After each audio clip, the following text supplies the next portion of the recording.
iman masuk dalam kategori itu,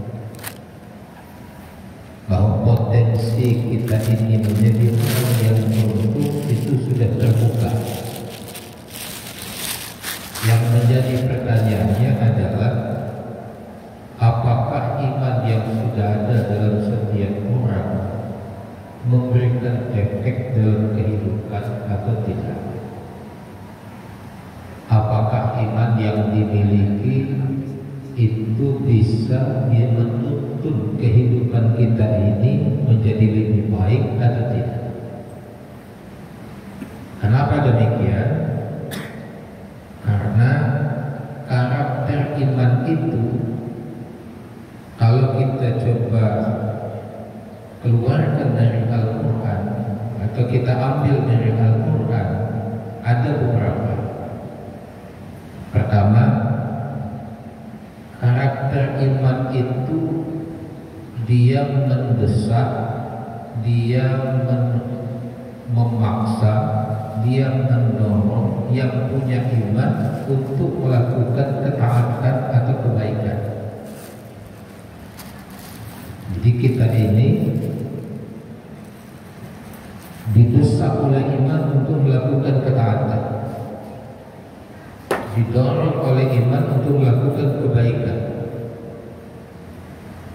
Dan kita lihat di dalam Al-Quran beberapa ibadah yang Allah turunkan kepada manusia itu melalui perintah dan didahului dengan kata-kata iman.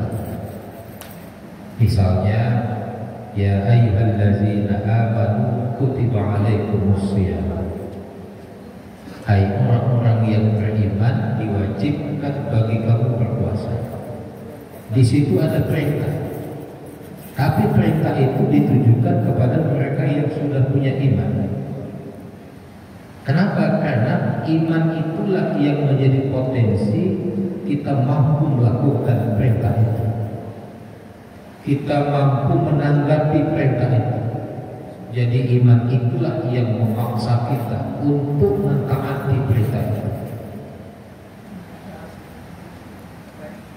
Di samping juga mendorong kita untuk melakukan ketaatan, iman itu juga menjadi kekuatan bagi kita untuk menghindari yang tidak baik, untuk tidak mengikuti yang tidak baik. Ini misalnya dijelaskan di dalam beberapa perintah-perintah lain, tidak melakukan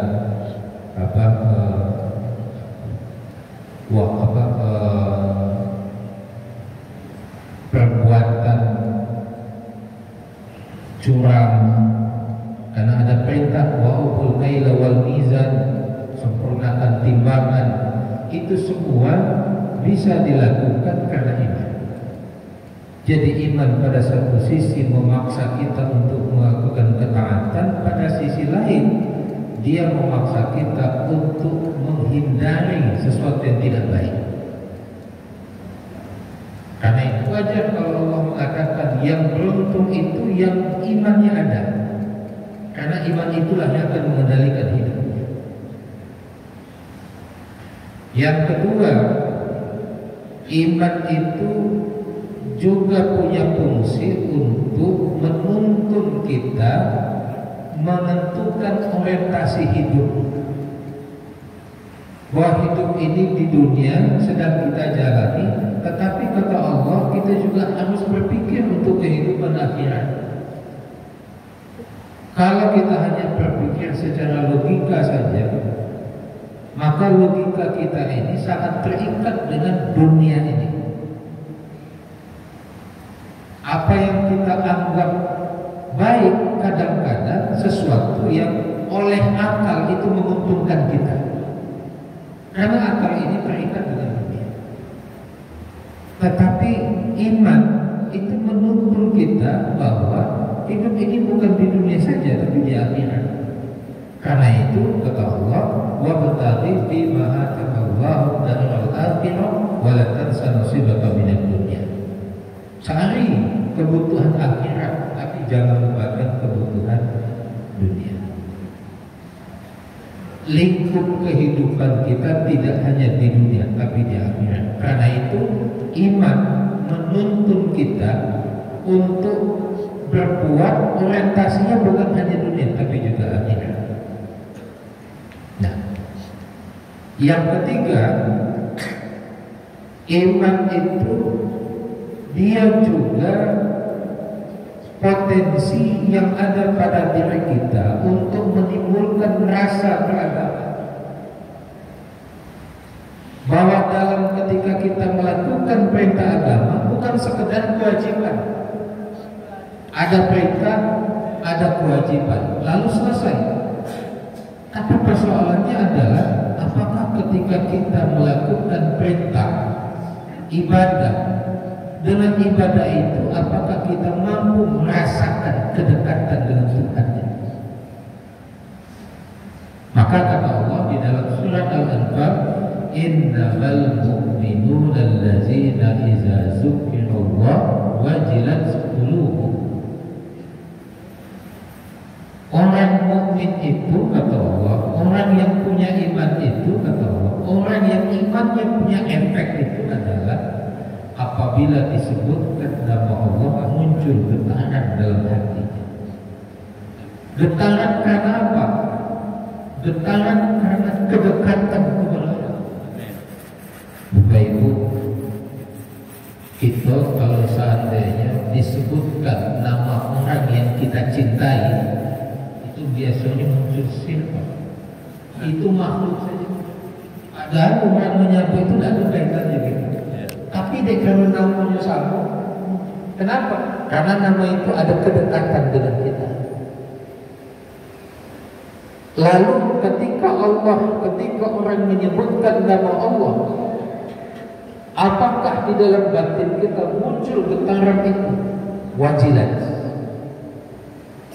Getaran yang mendorong kita untuk melakukan ketaatan kepada Allah. Dari situlah muncul rasa bahwa memang kita punya akidah kepada Allah. Akidah itu didasarkan kepada dalil. Dalil itu mengatakan bahwa Allah itu maha mengetahui, maha melihat kita. Kita yakin dengan dalil itu. Tapi persoalannya adalah apakah kita bisa merasa kalau Allah itu melihat kita?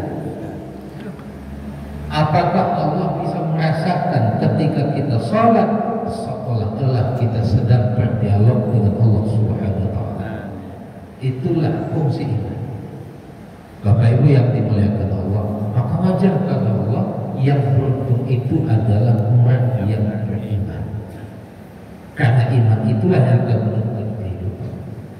Tetapi Bapak Ibu, iman itu akan tetap diuji oleh Allah Subhanahu wa Ta'ala. Ahasiban nas ayyutraku ayyaqulu amanna wa hum la yuftanun. Apakah manusia mengira bahwa dia bisa saja mengatakan saya sudah beriman, padahal dia belum diuji oleh Allah Subhanahu wa Ta'ala? Lalu dengan apa Allah uji kita ini? Dalam surat Al-Anfal ayat 27 Allah katakan, wa'lamu annama amwalukum wa auladukum fitnah wallahu 'indahu ajrun 'azim. Ketahuilah kata Allah, harta yang kamu miliki, anak yang kamu miliki adalah ujian dari Allah. Bapak Ibu, kita kan berdoa Pak. Apa doa kita Pak? Ya Allah, anugerahkanlah harta yang berlimpah. Padahal Allah itu menguji dengan harta. Sebenarnya kita minta diuji melalui harta itu. Tetapi kadang-kadang ketika kita sudah mendapatkan, lupa kita kalau harta itu alat yang Allah gunakan untuk menguji iman kita. Apakah ketika kita punya harta, tidak punya harta, akan jauh dari Allah, atau justru dengan harta itu kita bisa lebih meningkatkan kedekatan kita kepada Allah Subhanahu wa Ta'ala. Karena itu mari kita manfaatkan iman kita yang sudah ada dalam rangka menuntun kehidupan kita ini agar kita menjadi lebih baik di hadapan Allah Subhanahu wa Ta'ala. Lebih dan kurang mohon maaf. Wabillahi taufiq wal Waalaikumsalam.